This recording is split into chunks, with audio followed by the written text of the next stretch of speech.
We all like to believe we're truly special, that no one else exists quite like us. That sense of being one of a kind feels natural, and honestly, in many ways, it's true.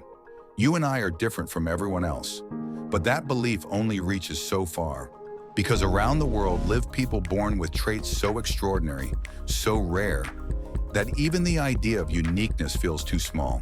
Their conditions appear almost unreal. These individuals completely redefine what rare truly looks like. Let's start with number 15. Number 15, Ahad Israel miracles aren't just comforting stories people cling to.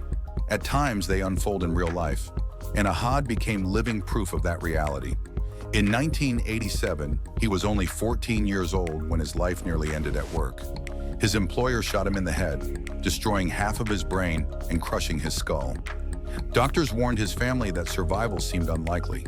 The injury was catastrophic, described as one of the most severe gunshot wounds surgeons had ever encountered. After a 5-hour operation, Ahad survived, though recovery remained uncertain. Slowly and against every medical expectation, he regained cognitive ability.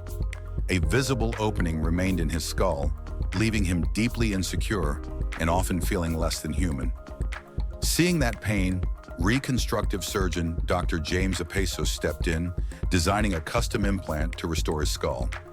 After surgery, Ahad smiled freely again. He attended college, wrote a book, and shared his story publicly. In 2019, Ahad passed away. His mother remembered strength, not damage. Even with half a brain, he lived fully and fearlessly. Number 14, Shyam Lal Yadav. Relief eventually arrived, but the years leading up to it were heavy with suffering. For 5 long years, Shyam Lal Yadav endured pain, relentless stares, and open humiliation. People called him the man with the devil's horn. Others openly labeled him a monster. At 74, living in Madhya Pradesh, his life changed after a simple head injury. A small lump appeared, and his barber trimmed it, believing it harmless. It wasn't. The growth continued, hardening into a 4-inch keratin horn made of the same material as nails and hair, rising straight from his skull. Over time, ignoring it became impossible. Doctors feared it could turn malignant. Surgeons at Bhagyam Turf Hospital removed the growth and grafted skin over the area. Tests later confirmed it was benign. The cause remained unclear, possibly linked to trauma or prolonged sun exposure.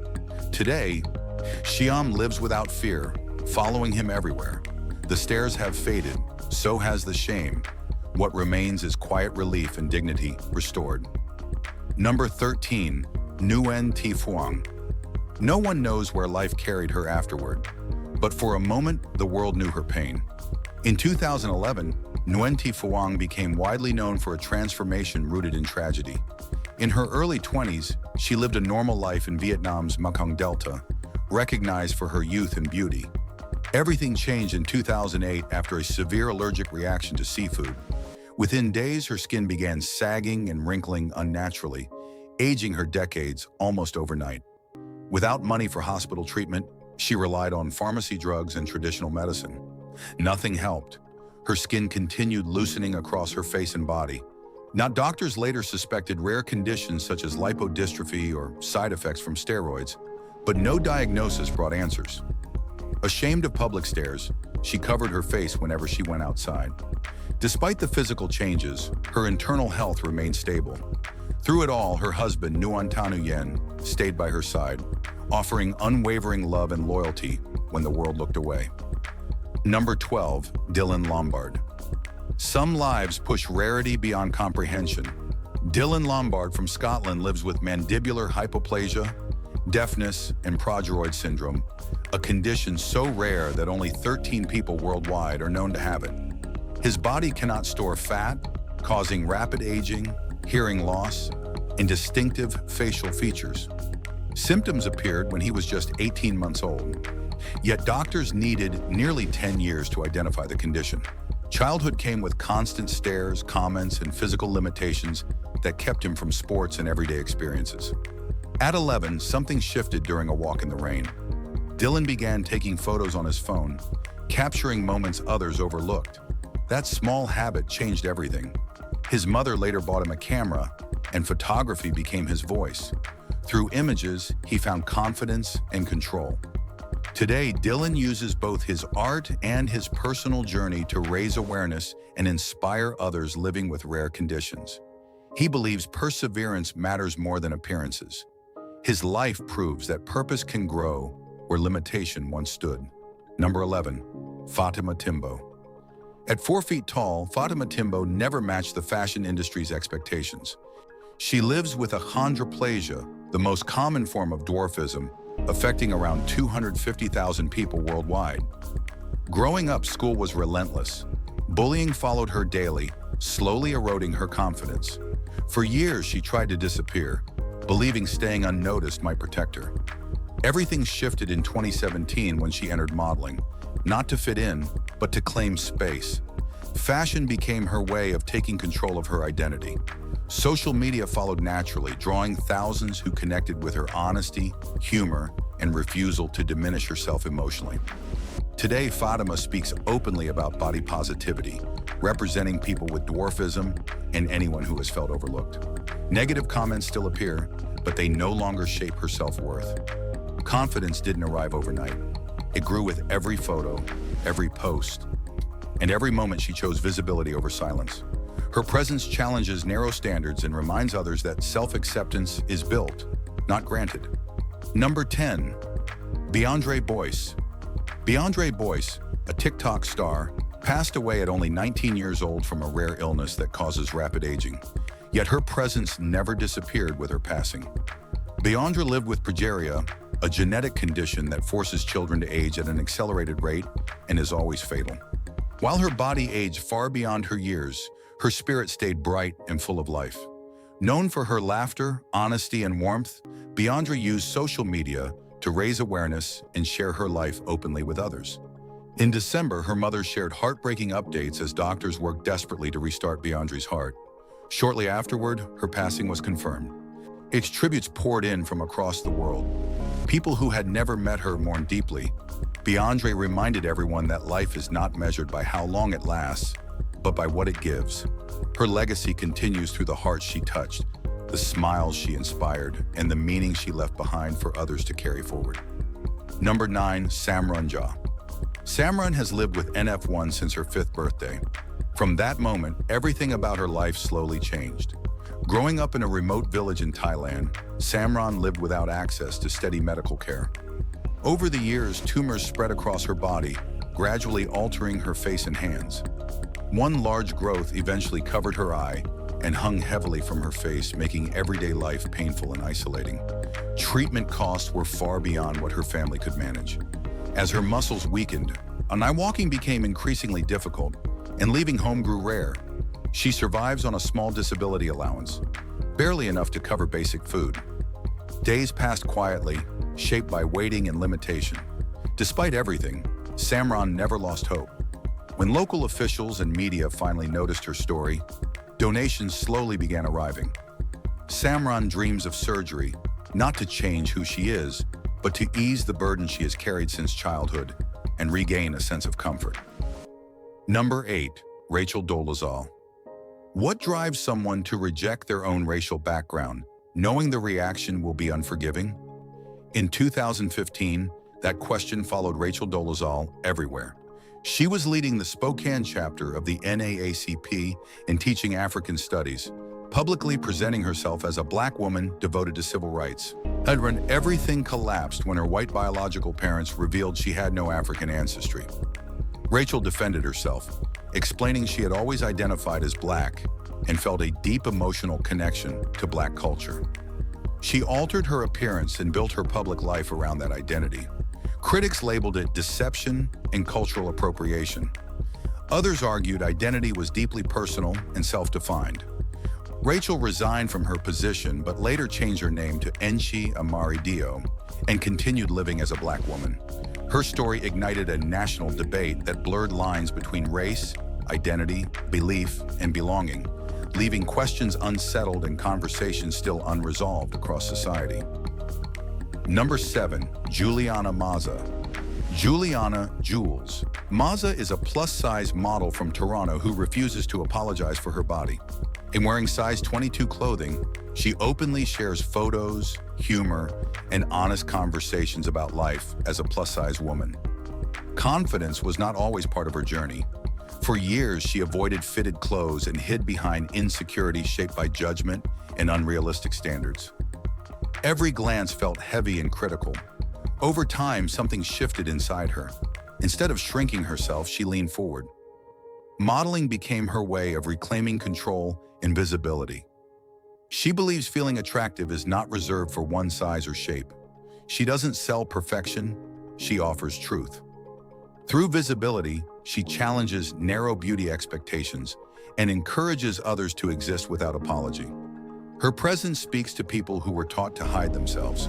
Each post becomes a reminder that confidence grows through ownership, not approval, and that self-acceptance is built slowly through courage, consistency, and choice. Number 6, Xian Nishi. Xian Nishi, formerly known as Max, is a Brazilian man whose admiration for Korean culture extended far beyond music or fashion. After studying in South Korea, he felt deeply connected to the lifestyle and values he experienced there. Over time, he underwent more than 10 cosmetic surgeries to resemble Korean features. He explained this decision was not an obsession, but an identity. Critics accused him of racial appropriation and self-erasure. Supporters believed his transformation reflected sincere self-expression. Xian stated his connection to Korean culture felt internal rather than performative. His appearance became a physical reflection of that belief. The transformation sparked intense global debate and emotional reactions from all sides. Questions followed about where appreciation ends and appropriation begins. Xian's story exists within that uncomfortable space, forcing people to confront how identity is defined, who controls it, and whether culture can ever be embodied without consequence. The discussion continues long after the surgeries ended, unresolved and deeply divided. Number 5, Meow Din. Meow Din is an American Twitch streamer who doesn't simply act like a dog. She fully lives as one. This isn't a skit, a costume, or a passing phase she'll abandon later. It's how she feels most at peace while moving through the world daily. She sleeps inside a crate, goes on walks while wearing a leash, and receives treats as rewards for good behavior. She introduces herself openly by saying, "My name is Meow, but I'm a dog." To outsiders, it can sound strange or unsettling, but to her, it feels calm, grounding, and honest. Meow explains that living this way reconnects her with something adulthood often erases: freedom through play and simplicity. Instead of romantic partners, she has handlers who walk her, train her, and care for her daily needs. Her meals include dog biscuits, jerky, and sometimes warm bone broth. While critics mock her online and question her mental health, Meow remains unapologetic. She says embracing her canine identity makes her feel more human, not less. For her, this isn't pretending, it's where she feels safest and understood. Number 4, Ariana and Victor. Ariana and Victor are a couple whose love story is built on understanding, pain, and deep emotional connection. Both live with epidermolysis bullosa, a rare genetic condition that makes the skin extremely fragile. Even the lightest contact can cause painful blisters, wounds, or tears. They met online, where shared experiences slowly turned into long conversations, comfort, and eventually love. When they finally met in person, the connection felt immediate and undeniable. Victor admired Ariana's confidence and quiet strength, while Ariana noticed Victor's calm presence and how he never pulled away. Being together means sharing bandages, medical routines, and days filled with physical pain. But it also means laughter, warmth, and a level of intimacy most people never experience. Online, they've faced cruelty and judgment from strangers who don't understand their condition or their bond. Still, they continue sharing their story, not for approval, but to show what real love actually looks like. It isn't perfect, it isn't polished, it's raw, fragile, and deeply real. Number 3, Francesca. Francesca was born in Ukraine with Apert syndrome and adopted at the age of 2.5. Her earliest memories aren't gentle or comforting ones. They're shaped by fear, hunger, and long stretches of loneliness. Everything changed when she joined her adoptive family, who gave her safety, warmth, and stability for the first time. Today, Francesca lives with 4 sisters, 3 of whom were also adopted, and their home is filled with noise, chaos, and healing. She's shy at first, often fidgeting or avoiding eye contact, but kindness unlocks something powerful within her. When she feels safe, she becomes playful, thoughtful, and fiercely protective of her sisters. She wears her scoliosis brace with pride because it represents progress, effort, and strength. Although people still stare, and some days still hurt, those moments no longer define her. Francesca isn't her diagnosis. She's gentle, brave, and full of quiet courage. Her hope is simple. She wants people to choose kindness, patience, and understanding over judgment. Number 2, Tinley lives with Pitt-Hopkins syndrome, and while she is bubbly, sweet, and full of light, not everyone sees that. Some children still tease her or say things they shouldn't, but Tinley is never truly alone. Her brother David is always by her side. Not just her brother, her protector, her anchor, her safe place. He knows when she's overwhelmed, when the stares linger too long, or when whispers begin to hurt. He never waits to be asked. He simply steps in, quietly, steadily. Their bond isn't something they explain. It's something they live every single day. They play together, laugh together, and share small moments that carry enormous meaning. When someone asked Tinley what makes David special, she didn't hesitate at all. She said, "He plays with me," and that says more than any explanation ever could. With David, Tinley doesn't feel different. She feels loved, accepted, and safe, and that changes everything. Number 1, Natalia Apowere. Natalia Apowere was born with neurofibromatosis, a condition that slowly covered her face with tumors and shattered her sense of peace. Growing up in Gapura, she was treated cruelly by other children and often called a monster. At one point, the abuse became so severe that she hid inside a garbage bin while stones were thrown at her. Medical care didn't exist where she lived, and the tumors continued growing without treatment. Life became about endurance, fear, and survival. Everything changed when her story reached the outside world. Rotary clubs raised enough money to fly her to Australia, where surgeons offered help free of charge. After a 7-hour operation and a long recovery, Natalia saw her reflection again, and for the first time in years, she didn't turn away. What those doctors gave her wasn't just surgery, it was dignity. Today, Natalia walks outside with her head held high. She remembers the pain, but it no longer controls her life or defines her future. We hope you've enjoyed this video. If you did, be sure to like it, share it, and subscribe.